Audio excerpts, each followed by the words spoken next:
네, 성령 강림절인 오늘은 다시 한번 성령 강림은 어떻게 이루어지는지, 그리고 강림하신 성령님은 어떤 일을 하시는지, 그리고 우리가 그토록 원하는 성령 충만의 의미와 실제는 무엇인지 함께 살펴보겠습니다. 먼저 성령님의 강림은 어떻게 이루어지는가라는 것입니다. 오늘 함께 읽으신 이 본문 익숙하시죠? 이 본문 말씀에 나타나시는 성부 하나님과 성자 예수 그리스도의 영이신 성령 하나님의 강림은 아주 강렬한 현상을 동반합니다. 먼저 보여지는 현상은요, 청각적인 현상입니다. 갑자기 하늘에서 세찬 바람이 부는 듯한 소리가 났다는 것이죠. 그 소리가 그 온 집안을 가득 채웠다는 것입니다.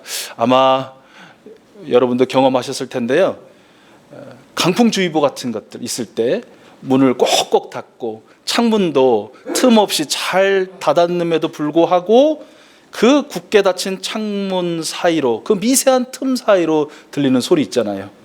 어떤 소리인가요? 웅거리고 이보다 더 훨씬 더 높은 음으로 강렬하게 들리는 그런 세찬 소리, 두려움마저 들게 하는 그런 소리를 여러분도 아마 들어보셨을 것입니다. 이 말씀의 기록자인 누가는 열대 폭풍을 연상시키는 그런 단어를 사용하고 있는데요, 실제로 그런 열대 강풍은 아니었지만 그것과 매우 유사한 그런 일이 있었다라는 것이에요. 그것은 바로 하나님의 숨이고 하나님의 영이신 르하후라고 부르는 그 성령님의 강력한 힘이었다라는 것이죠.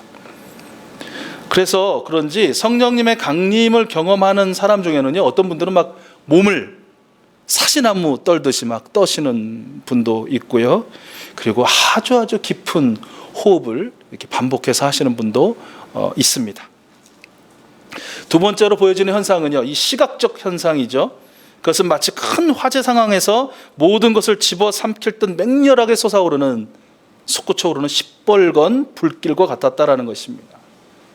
그 불길은 혓바닥 같은 모양으로 수백 갈래로 갈라졌고요, 그것들이 그곳에 있던 한 사람 한 사람 머리 위에 내려앉았다라고 그렇게 기록하고 있습니다. 이 역시 하나님의 영이신 성령님의 아주 강력한 능력인 것이죠.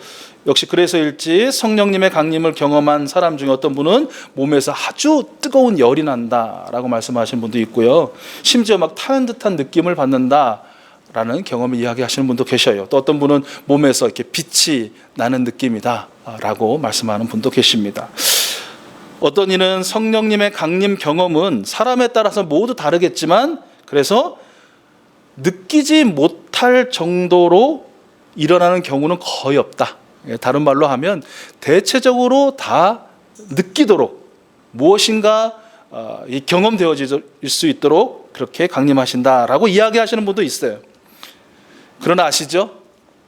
그럼에도 불구하고 자기 자신이 느끼는 그 느낌이나 그리고 특별한 현상이 성령님의 강림의 분명한 표지는 될 수가 없다라는 것이, 오해하거나 착각하지 말아야 된다는 것이죠. 어떤 분들은 주변에서 보셨는지 모르겠는데요, 성령님의 강림과 특별히 충만함을 느끼기 위해서 이런 현상을 스스로 이렇게 만들어내려고 애쓰시는 분들도 계셔요.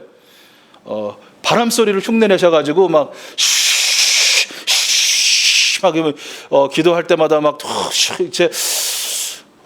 여러 번 뵀습니다. 뭔가 자꾸 되게 불편한데 안 불편하신가 봐요. 막 바람 소리를 슉슉 이러면서 내쉬면서 기도하시고, 또 기도하는 사람 옆에서 막 그렇게 하시는지, 근데 당신은 그것이 어떤 성령님의 강림과 충만을 불러일으킬 수 있다라는 걸 생각이 드셨나 봐요. 아무튼 그렇게 열심히 하시는 분들, 또 스스로도 알지 못하는 이상한 언어, 단음절, 이음절 같은 언어를 반복하기도 하는 분도 있습니다. 때로는 몸이 막 열에 가득 차서 땀이 뻘뻘 흐를 정도로 박수를 치고 막 뜨거운 열정을 쏟아내는 분도 계십니다. 사실 근데 이것이 잘못된 건 아니시죠. 그런데 문제는 그런 방식이 성령님의 강림을 가져오는 동일이 될 수 없다라는 것입니다. 바람 소리가 난다든지 몸에 열이 난다든지 몸이 이렇게 어떻게 막 뜨는 느낌이 든다든지 막 빛이 나는 것 같고 열이 나는 것 같고 나도 할 수 없는 그 말들이 내게서 쏟아져 나오는 것은 오히려 성령 강림의 표지이지, 그런 행위가 성령님을 오시게 하는, 성령님이 임하시게 하는 그러한 원인이나 동의는 될 수 없다라는 것입니다. 왜 그렇습니까? 성령님은 하나님이시기 때문에 그렇습니다. 하나님이신 성령님의 강림과 임재와 충만은 성령님 자신의 뜻이에요. 성령님의 결정으로 이루어지는 것이다 라는 것입니다. 성령님은 절대로 사람의 선제적인 활동에 수동적으로 반응하는 그런 세상의 신들이 아니다. 세상의 어떤 기운이나 어떤 가르침이 아니다 라는 것을 우리는 다시 한번 기억해야 할 것입니다. 오늘 1절 말씀을 보십시오. 예수님을 배반하고 스스로 극단적인 선택을 한 가룟 유다를 대신하여 mattia를 새로운 제자로 뽑았죠. 그래서 그들은 모두 함께 다시 한 곳에 모여 있었습니다. 한 곳에 모여 있었습니다. 그리고 바로 그곳에 성령님이 강림하셨고 또 그들을 충만하게 하셨다라는 것이죠. 성령님의 충만하심을 위해서 제자들이 한 일이 한 가지 있습니다. 그것은 누가복음 24장 49절에서 예수님이 말씀하신 대로 보아라, 나는 내 아버지께서 약속하신 것을 너희에게 보낸다. 그러므로 너희는 위로부터 오는 능력을 입을 때까지 이 성에 머물러 있어라 라는 이 예수님의 약속의 말씀을 믿고 그 성을 떠나지 않고 한 곳에 모여 예수님의 그 약속이 이루어지기를 기대하고 기다리며 기도했다는 바로 그 한 가지 사실입니다. 오늘 이곳에 있는 저와 여러분, 우리 이수수 가족들에게도 마찬가지. 우리의 어떠함 때문에 성령님께서 바로 여기 임하시고 우리와 함께 계시며 우리의 예배를 받으시는 것이 아니라 예수 그리스도를 믿은 하나님의 은혜로 성령님의 역사하심 가운데 예수는 그리스도라고 입으로 시인하고 마음으로 모셔드린 저와 여러분들이기 때문에 우리 안에도 거하시고 영원히 함께 계십니다. 요한복음 7장 37절에서 39절 말씀을 기억하시죠? 예수께서 일어서서 큰 소리로 말씀하셨다. 목마른 사람은 다 나에게로 와서 마셔라. 나를 믿는 사람은 성경이 말한 바와 같이 그의 배에서 생수가 강물처럼 흘러나올 것이다. 이 시간 좀 빈들의 마른 풀 같고 메마른 심령인 여러분들, 그 영혼의 깊은 곳에서 생수와 같은 것이 샘솟듯 일어날 수 있기를 축복합니다. 그런데 이 생수는 무엇이냐? 예수를 믿은 사람이 받게 될 성령을 가리켜 하신 말씀이다 라고 예수님께서 말씀하셨거든요. 요한복음 14장 16절 말씀, 내가 아버지께 구하겠다. 그리하면 아버지께서 다른 보혜사를 너희에게 보내셔서 영원히 너희와 함께 계시게 할 것이니라. 성령 하나님은 예수 그리스도를 구주로 믿은 저와 여러분 우리에게 이미 와 계십니다. 부끄럽지만 너무 자주 그 성령님을 근심하게 하는 죄들로 점철된 저와 여러분들의 삶이지만 그럼에도 불구하고 우리를 더럽다, 지저분하다, 참 보기 싫다 이렇게 말씀하지 않으시고 그렇게 여기지 않으시고 여전히 우리 안에 머물고 계신 성령님, 당신의 은혜를 간절히 구하는 우리에게 그럼에도 불구하고 그 크고 놀라운 은혜를 충만히 부어주시는 분, 바로 그분이 성령님, 성령 하나님이십니다. 성령 하나님은 예수 그리스도를 믿은 사람들에게 친히 강림하시고 영원히 함께 계시는 분이십니다. 임하신 성령님은 어떤 일을 하시는가라는 것이죠. 아시는 대로 구약시대에도 구약시대로 가는 겁니다. 구약시대에도 성령님은 여러 사람에게 강림하셨음을 여러분 말씀을 통해서 아마 보셨을 겁니다. 출애굽 시대에 하나님의 장막을 제작하는 책임자였던 부살렐에게 우리 성령님 임하셨음 기억하시죠? 출애굽기 36장의 말씀에 하나님의 영을 가득하게 하시고 지혜와 총명과 지식과 온갖 기술을 갖추게 하셨습니다. 그래서 그는 여러 가지를 생각해내요. 그 생각해낸 것을 금과 은과 노수로 만들고 온갖 기술을 발휘하여 보석을 깎아 물리는 일과 나무를 조각하는 일을 하게 하셨습니다. 부살렐이라는 예술적인 일을 감당하는 사람에게 성령님은 강림하셔서 그가 더욱더 공교하고 또 아름답게 능력에 차고 넘치도록 하나님의 장막을 만들 수 있도록 하셨다라는 것입니다. 성령님은 사사시대에 여러 사사에게도 임하셨는데요, 특별히 기드온에게도 임하셨습니다. 사사기 6장 말씀, 주님의 영이 사로잡으니 기드온은 나팔을 불어 아비에셀족을 모아 자기를 따르게 하고 전령들은 온 므낫세 지파에 보내어 그들도 자기를 따르게 하였으며 아셀 지파와 스불론 지파와 납달리 지파에게도 전령들을 보내니 그들도 그와 합세하려고 올라왔다. 강력한 지도력을 발휘하기 위해서, 그래서 적들을 물리치게 하기 위해서 성령님은 강림하셨다라는 것이죠. 또한 성령님은 이스라엘 왕정 말기 시대에 선지자 이사야에게도 임하셨습니다. 주님께서 나를 보내셔서 가난한 사람들에게 기쁜 소식을 전하고 상한 마음을 싸매어주고 포로에게 자유를 선포하고 갇힌 사람에게 석방을 선언하고 주님의 은혜의 해와 우리 하나님의 보복의 날을 선언하고 모든 슬퍼하는 사람들을 위로하게 하셨느니라. 할 수 없다고, 어린아이라고, 못한다고, 그만하겠다고 말하는 하나님의 말씀의 예언자요, 말씀대로 살아갈 선지자가 그 역할을 감당할 수 있도록 성령님께서는 힘과 용기를 주시기 위하여 임하셨더라라는 것이죠.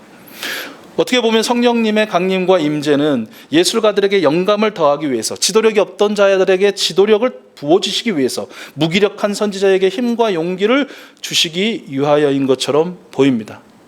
틀린 것은 아닙니다. 이건 맞습니다.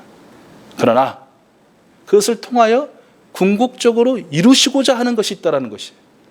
그런 여러 가지 모습을 통하여, 도우심을 통하여, 능력 베푸심을 통하여, 삶을 통하여 이루시고자 하는 목표가 있었다는 것이에요. 무엇입니까? 하나님의 장막을 통하여 하나님은 영과 진리로 예배하는 그 예배자들의 예배를 받으시기를 원하셨고요. 지도력을 통해서, 지도자를 통해서 세상의 모든 위협과 위험으로부터 하나님의 백성들을 구원하기 원하셨고요. 무기력한 선지자를 다시 세워주셔서 사랑과 정의로 이 세상을 통치하시는 하나님을 만방에 드러내기를 원하셨다라는 것입니다. 성령님의 임재를 경험한 사람들, 부살렐, 기드온, 이사야는 성령님이 시키시는 대로, 성령님이 하게 하시는 대로 그저 순종하고 순복하여 오직 하나님의 나라와 하나님의 사랑과 하나님의 의의 뜻을 이루어드리는 하나님의 도구로 쓰임 받았고요. 그 도구들로 통해서 하나님께서는 기뻐 예배를 받으시고 하나님의 백성은 놀라운 구원을 받고 하나님의 나라가 온 열방 가운데 선포되어지는 그 아름다운 열매를 맺게 되었다라는 것이고요. 오늘 말씀에도 이와 같은 내용이 담겨져 있죠. 그렇죠? 성령님의 충만히 임하신 이유가 무엇이냐? 그것은 바로 하나님의 구원의 뜻을 이루기 위해서였다라는 것이에요. 성령님은 제자들의 입술을 통해 하나님께서 하신 큰 일, 즉 예수 그리스도께서 십자가와 부활을 통해 이루신 큰 구원의 역사를 듣게 하셨습니다. 온통 갈릴리 출신인 제자들의 그 입을 통해서 세계 각처에 흩어졌던 사람들, 바로 그곳에 그 땅의 그 민족이 사용한 언어로 제각각 다 들을 수 있는, 여기 나열대에 있는 지방만 한번 헤아려 보세요. 얼마나 많은지. 그 다양한 언어들로 말하게 하셔서, 또한 듣게 하셔서, 바로 눈앞에서 그 사실을 보고 듣는 충격적인 방법을 통해서 하나님의 구원을 선포하시고 그 구원이 그 심령들 마음속에 아로새겨 줄 수 있도록 우리 하나님께서는 역사하셨다라는 것이에요. 그곳에 있던 모든 제자들은 성령으로 충만하게 되어서 이 한 가지만 했습니다. 성령님께서 시키시는 대로, 말하게 하시는 대로 따라 말하고 따라 선포했다라는 것입니다. 주로 누가가 성령 충만이라는 단어를 참 많이 썼더라고요. 성령 충만한 예수님이, 성령 충만한 베드로가, 성령 충만한 사도 바울이, 성령 충만한 바나바가, 성령 충만한 제자들이 한 일이 무엇입니까? 하나님 나라의 복음을 선포한 것입니다. 성령 충만한 일곱 집사가 한 일이 무엇입니까? 하나님의 나라의 아름다움을 위하여 교회 공동체를 섬기고 헌신한 것입니다. 성령님이 강림하셔서 하시는 일은 하나님 나라의 복음을 전하게 하시고 하나님의 나라를 위하여 섬기게 하시는 일이다라는 것입니다. 여러분, 성령님의 어떤 임재와 충만함의 어떤 그런 표지로 인해서 신비한 체험을 했다, 내가 방언을 한다, 갑자기 기분 좋아지고 뭐 건강도 좋아지고 내 형편이 나아졌다, 정말 내가 막 하나님 나라를 사는 것 같다, 그 개인의 이익, 개인의 유익을 넘어서 무제한적으로 체험할 수 있는 그 성령님의 강림의 은혜는 하나님 나라라는, 하나님 나라의 복음과 하나님 나라의 삶이라는 그 목적에 있다는 사실을 결코 잊지 마시기를 바랍니다. 그리고 우리가 할 일은 성령님께서 시키시는 대로 그죠, 순종하고 순복하는 일이다라는 것이죠. 마지막으로 그러면 성령 충만이란 어떤 의미인가, 그리고 그 실제는 무엇인가라는 것이죠. 사도 바울은 에베소서 5장 18절에서 무엇이라고 말씀하고 있죠? 성령으로 충만함을 받으라 라고 그렇게 권면하고 있어요. 이 말의 본 뜻은 이게 받다, 이 단어 때문에 굉장히 힘들었죠. 그렇죠? 그러면 받는 사람이 있으면 어떤 사람이 있어야 돼요? 주는 사람이에요. 성령을 주는 사람이 있어야 성령을 받을 거 아니에요. 그러니까 이 구절의 오해가 아주 7, 80년대에 어떤 그 부흥회라든지 그 부흥사들의 어떤 이런 여러 가지 일들 속에서 엄청나게 하나님이 보시기에는 참 어이없는 일들이 많이 벌어졌죠. 그죠? 심지어는 강단에 올라서 성령을 받아라 막 이러신 분도 계셨고요. 아래 있는 분들은 받겠습니다 아멘 막 이러고 막, 그럼 뭔가 막 가슴이 막 벅차오르고 막 마음도 뿌듯해지고 막 몸에서 열이 나는 것 같고 막 갑자기 있으면 방언도 터지는 것 같고, 우리는 제일 먼저 살펴본 것이 그것이잖아요. 성령님 하나님이신데 누가 하나님을 부릴 것이며, 누가 하나님을 줄 것이며, 누가 그 하나님을 받을 것이며, 그 하나님으로 인한 인간의 아주 조잡스러운 그런 모습으로 그 하나님이 내게 나타났다고 말할 수 있느냐라는 것이죠. 그러면 성령으로 충만함을 받으라라는 것은 무엇이냐? 성령님의 역사에 의하여 충만해져라라는 것이. 충만해져라. 다른 의미로 성령으로 충만하다는 것은 잘 아시는 것처럼 성령님이 우리 삶의 모든 부분을 완전히 장악하시는, 그분이 우리의 삶을 완전히 주관하시고 그분이 우리의 삶을 완전히 인도하시는 것, 그것이 바로 성령으로 충만함을 받는다라는 의미. 성경에는 종종 성령 충만과 술 취함을 나란히 기록하기도 하죠. 그렇죠? 왜 이렇게 기록하셨을까? 이는 아마 성령 충만의 의미를 술에 만취한 경험이 있는 사람들이 잘 알기 때문은 아닐까. 술의 기운에 완전히 장악돼서 그 기운이 자신을 완전히 주관하고 그 기운이 완전히 자신을 인도하는 것이죠. 심지어는 자신도 알지 못하고 기억하지 못하는 채로 말입니다. 내가 왜 거기 갔고, 내가 왜 거기 있고, 내가 왜 그런 말을 했고, 그런 일을 했는지조차 기억 못하는 그런 완전한 장악. 저는 이런 어떤 술의 만취를 통하여 그 기운에 완전히 장악된 것을 경험하시는 분이 되려 반대로 성령님께 완전히 장악되고 성령님께 주관받고 성령님께 인도되는 역사에 가깝다라고 믿고 싶습니다. 아니까 그게 뭔지를. 근데 술에 안 취해보신 분, 나는 일평생 70년 80년을 살아도 나는 술에 안 취해본 일이 없다, 그래서 나는 성령 충만을 잘 모르겠다, 거짓말입니다. 왜요? 저희는 술이 아니더라도 다른 것들에 만취해봤거든요. 술 대신에 사람에게도 한번 취해봤고, 어떤 사상과 이념에도 취해봤고, 특별히 돈이라고 대표되는 물질에도 취해봤거든요. 그것이 완전히 내 삶을 장악하고 내 생각을 장악하고 내 삶을 완전히 주관하는 것을 경험했거든요. 그런데 성경은, 하나님은 이 모든 것들은 반드시 방탕이 뒤따르니, 너를 죽이니, 너와 함께한 사람들을 죽이니, 이것들을 버리고 오직 한 가지의 충만함만 받아라, 충만해져라. 그것이 바로 성령님의 역사하심으로 그분께 장악되고 그분께 붙들리고 그분께 인도함 받는 충만함을 경험하라고 오늘 저와 여러분들에게 말씀하시는 것입니다. 오늘 성령 강림의 이 사건 뒤에 이어지는 사도행전 2장의 말씀을 보면 하나는 성령 충만한 사도 베드로의 복음 선포의 모습이 나오고요, 다른 하나는 이어지면서 성령 충만한 교회 공동체가 더불어 함께 사는 모습을 볼 수 있어요. 다 아시죠? 예수 그리스도의 구원을 선포하는 일과 믿는 사람들이 날마다 한 마음으로 성전에 열심히 모이고 집집이 돌아가면서 빵을 떼며 순전한 마음으로 기쁘게 음식을 먹고 하나님을 찬양하는 일에 힘썼더라. 딱 우리 목장들의 모습 아닙니까? 저는 지난 한 주간도 우리 익수소 가족들이 성령 충만했구나, 성령님께 붙들려서 그분의 인도하심을 받았구나 라는 것을 여러 가지 모습을 통해서 저는 정말 가슴 벅차게 확인했습니다. 아주 꼬마 아이가 병들어서 아이도 힘들고 엄마도 힘들 때 그 먼 곳을 기꺼이 찾아가서 아이와 함께 놀아주고 엄마와 함께 식사하면서 그를 위로해주는 그 아름다운 모습을 통해서 성령 충만의 실제가 이것이 아니냐.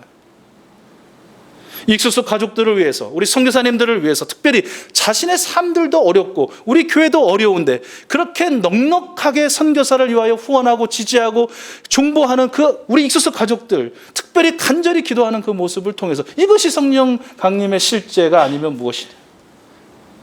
기쁜 마음으로 하나님을 찬양하고 맡겨주신 목자로서의, 부목자로서의, 목료로서의 사명을 더욱더 온전히 감당하리라는 그런 결단의 모습을 보면서 이것이 성령 충만이 아니면 무엇이 성령 충만이냐.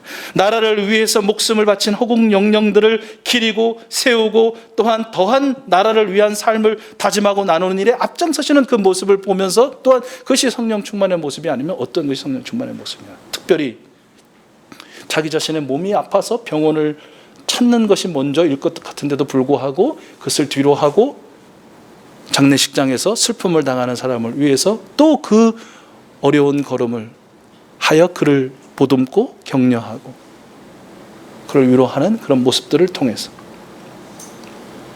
제가 지금 말씀드리지 못한 더 다양한, 제가 마치 400명, 4,000명을 목회하고 있는 듯한 그런 착각에 빠지게 하는 우리 익수소 가족들의 그런 삶의 모습을 통해서 성령님께 지배당하고 성령님의 주관하심과 인도하심에 완전히 순복하여 성령 충만의 모습이 어떤 것인지를 보여주시는 그 삶의 모습에 저 또한 도전을 받고 또 감격하고 더욱더 그러한 삶을 결단하게 되더라라는 것이죠. 성령 충만한 우리 익수소 가족들에게 성령님은 보혜사로서 당신의 위로와 지혜와 힘과 능력을 우리 익수소 가족들 모두에게 정말 차고 넘치도록 부어주실 줄로 믿습니다. 말씀을 맺을게요. 성령 하나님은 하나님으로서 예수 그리스도를 믿는 저와 여러분 가운데 매일 찾아오시고 그리고 한시도 떠나지 않고 저와 여러분 함께 계십니다. 그러니 성령 하나님께서 나를 완전히 주장하시고 인도하시기를 날마다 구하시기를 바랍니다. 성령 하나님께서 말씀과 기도 환경을 통해서 말씀해 주실 때 여러분 온전히 순종하고 순복하시기를 바랍니다. 때때로, 아니 자주 성령님을 근심하게 하는 죄를 지었을 때 즉시 회개하고 돌이키십시오. 방탕이 뒤따라지기 전에 그것을 버리고 성령님의 사로잡힘을 구하십시오. 무엇보다 성령 하나님의 임재 앞에 잠잠히 머무르는 그 아름다운 시간을, 그 행복한 시간을, 그 능력의 시간을 여러분 꼭 갖게 되시기를 바라고 성령님의 역사를 경험하게 되시기를 바랍니다.